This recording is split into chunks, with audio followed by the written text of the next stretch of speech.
सुजस आवाज राजस्थान, एक आवाज जो हमेशा आपके साथ, जन जन के साथ हाजिर है। ताज़ा तरीन पेशकश। आप सुन रही हैं सुजस पॉडकास्ट में मेधा के साथ प्रदेश के मुख्य समाचार। एक नजर आज की हेडलाइंस पर। मुख्यमंत्री भजनलाल शर्मा ने किया नाहरगढ़ में टाइगर सफारी का लोकार्पण। कहा, टाइगर सफारी से पर्यटन के क्षेत्र में नई शुरुआत। मुख्यमंत्री ने ली राइजिंग राजस्थान के लिए विभागीय प्री समिट की तैयारियों की समीक्षा बैठक। कहा, निवेश अनुकूल हो विभागों की पॉलिसी निर्माण का कार्य। और उद्योग एवं वाणिज्य मंत्री कर्नल राज्यवर्धन राठौड़ के नेतृत्व में प्रतिनिधिमंडल सिंगापुर के दौरे पर। और अब सुनिए खबरें विस्तार से।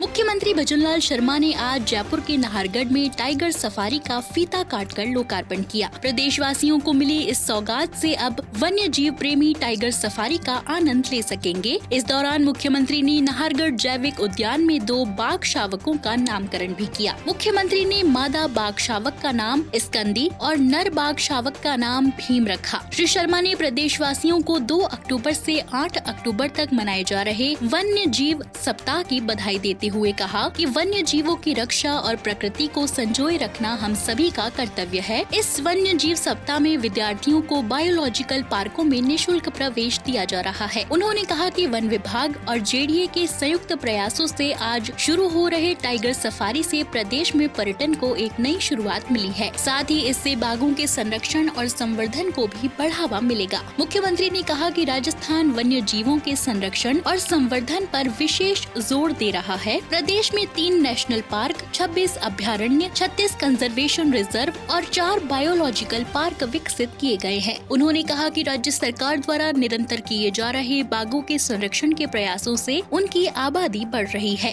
राजस्थान राज्य में लगभग 130 बाघ हैं। उन्होंने कहा कि जेडीए ने जयपुर जिले में 2 नए पार्क विकसित किए हैं, जिसमें जिरोता में नगर वन और नेवटा के पास बायोडायवर्सिटी पार्क शामिल है। इससे आसपास की 5 लाख की आबादी लाभान्वित होगी। श्री शर्मा ने कहा कि देश के प्रधानमंत्री नरेंद्र मोदी द्वारा शुरू किए गए एक पेड़ मां के नाम अभियान और मुख्यमंत्री वृक्षारोपण महाअभियान के तहत 7 करोड़ पौधे लगाए जा चुके हैं। उन्होंने कहा कि राज्य सरकार द्वारा हरियालो मिशन के तहत लगातार वृक्षारोपण किया जा रहा है, जिसके तहत आगामी 5 वर्षों में प्रत्येक वर्ष 10 करोड़ पौधरोपण किया जाएगा।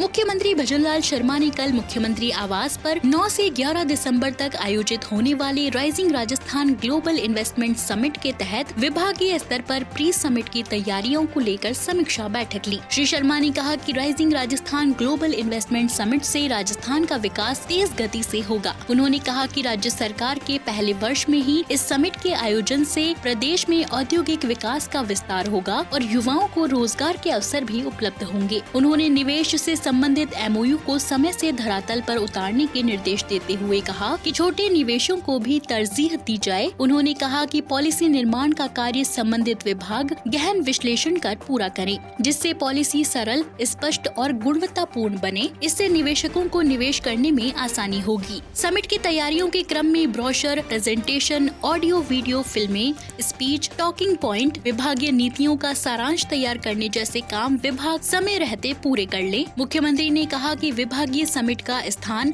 ब्रांडिंग, डेलीगेट और वक्ताओं का चयन और प्रोग्राम का शेड्यूल निर्धारित कर प्री समिट का सफल आयोजन सुनिश्चित किया जाए। सभी विभाग प्री समिट में प्रमुख कॉरपोरेट, व्यापार संघों, सीईओ, शोधकर्ताओं और विशेषज्ञों को भी आमंत्रित करें। उन्होंने कहा कि विभागीय PRO, media management, media coverage, press release, media interaction, social media post, event coverage के लिए डीआईपीआर के साथ समन्वय स्थापित कर कार्य करे। प्री समिट आयोजन के बाद मुख्य गतिविधियों की रिपोर्ट मुख्यमंत्री कार्यालय और उद्योग विभाग में प्रस्तुत की जाए। साथ ही उन्होंने पर्यटन विभाग को निर्देश दिए कि नवीन पर्यटन नीति के माध्यम से राजस्थान की पर्यटन अर्थव्यवस्था को मजबूत बनाया जाए। इसके लिए नीति निर्माण में पर्यटन से संबंधित सभी पहलुओं और हितधारकों का पूरा ध्यान रखा जाए।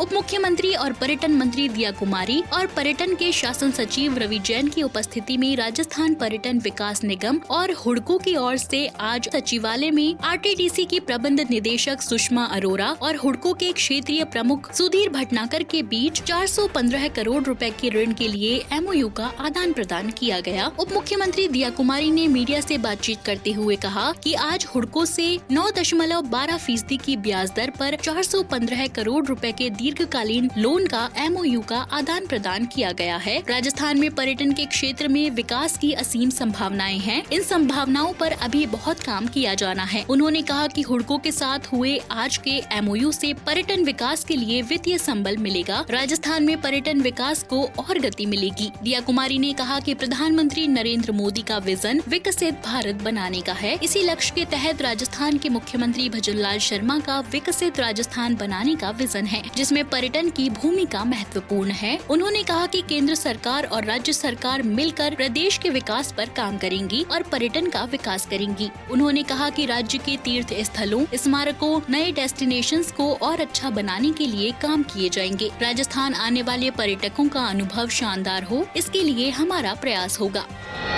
बढ़ते हैं आगे। उद्योग एवं वाणिज्य मंत्री कर्नल राज्यवर्धन राठौड़ के नेतृत्व में राजस्थान सरकार का प्रतिनिधि मंडल rising Rajasthan global investment summit के तहत विदेशी निवेशकों, कॉरपोरेट जगत और अंतर्राष्ट्रीय संस्थानों को प्रदेश में निवेश के लिए आमंत्रित करने के लिए सिंगापुर दौरे पर है। अपनी 4 दिवसीय यात्रा में राज्य सरकार का प्रतिनिधि मंडल सिंगापुर सरकार के वरिष्ठ अधिकारियों, सिंगापुर स्थित सार्वजनिक और निजी कंपनियों के प्रतिनिधियों और व्यापार और व्यवसाय से जुड़े अन्य स्टेक होल्डर्स से मुलाकात करेगा। इस दौरान यह प्रतिनिधि मंडल पेट्रोकेमिकल्स, शहरी विकास, जल प्रबंधन, एरोस्पेस, इलेक्ट्रॉनिक्स, कौशल विकास, बागवानी, दूरसंचार जैसे क्षेत्रों की कंपनियों से मिलेगा और उन्हें राजस्थान में निवेश करने के साथ साथ आगामी इन्वेस्टमेंट समिट में भाग लेने के लिए भी आमंत्रित करेगा। इसके अलावा यह प्रतिनिधि मंडल सिंगापुर स्थित प्रमुख कंपनियों की व्यावसायिक और विनिर्माण इकाइयों का भी दौरा करेगा, ताकि उनके संचालन और बेस्ट प्रैक्टिसेस को समझा जा सके। उद्योग मंत्री कर्नल राज्यवर्धन राठौड़ के अलावा राज्य सरकार के इस प्रतिनिधि मंडल में मुख्य सचिव सुधांश पंत, चिकित्सा एवं स्वास्थ्य विभाग की प्रमुख शासन सचिव गायत्री राठौड़ और राज्य सरकार के अन्य वरिष्ठ अधिकारी शामिल हैं।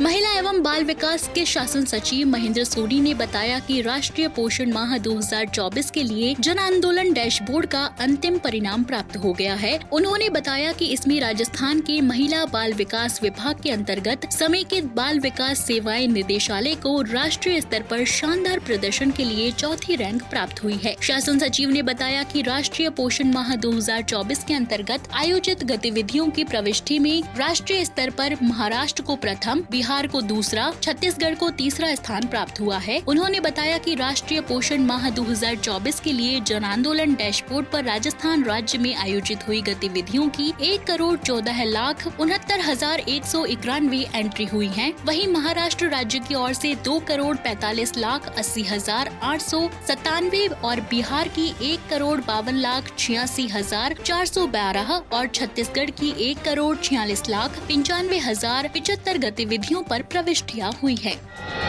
प्रदेशवासियों के कल्याण के लिए प्रतिबद्ध राज्य सरकार द्वारा आमजन की समस्याओं और परिवेदनाओं की सुनवाई कर उनके तुरंत निस्तारण के लिए हर माह की भांति सितंबर माह में भी त्रिस्तरीय जन सुनवाई कार्यक्रम आयोजित किया जाएगा। जन अभियोग निराकरण विभाग की शासन सचिव उर्मिला राजौरिया ने बताया कि राज्य के समस्त जिलों में इस महीने के पहले गुरुवार को ग्राम पंचायत स्तर पर और दूसरे गुरुवार को उपखंड स्तर पर जन सुनवाई शिविर लगाए जाएंगे। इस तरह तीसरे गुरुवार को जिला स्तर पर इन शिविरों का आयोजन कर आमजन की परिवेदनाओं के निस्तारण किए जाएंगे। उन्होंने बताया कि मुख्य सचिव सुधांश पंत द्वारा राज्य सरकार से VC के माध्यम से इन जन सुनवाई कार्यक्रमों का पर्यवेक्षण किया जाएगा। साथ ही अधिकारियों को जन सुनवाई में प्राप्त परिवेदनाओं को 3 दिन में संपर्क पोर्टल पर दर्ज करने के लिए निर्देशित किया गया है। राजस्थान सरकार का प्रयास, सही जानकारी हो आपके पास। राजस्थान सरकार के समाचारों, महत्वपूर्ण निर्णयों और सभी योजनाओं की सटीक और सही जानकारी आपको मिलती है सुजस ई-बुलेटिन, सुजस वीडियो बुलेटिन और सुजस आवाज पॉडकास्ट के साथ। इसके लिए फॉलो करें हमारे YouTube channel DIPR Rajasthan official, Facebook page और X handle DIPR Rajasthan. Rajasthan सरकार से जुड़ी दिन भर की खबरों के लिए आप सुजुस ऐप भी डाउनलोड कर सकते हैं। तो आज के सुजस पॉडकास्ट में इतना ही। मेधा को दीजिए इजाजत। कल फिर होगी आपसे मुलाकात। तब तक के लिए नमस्कार।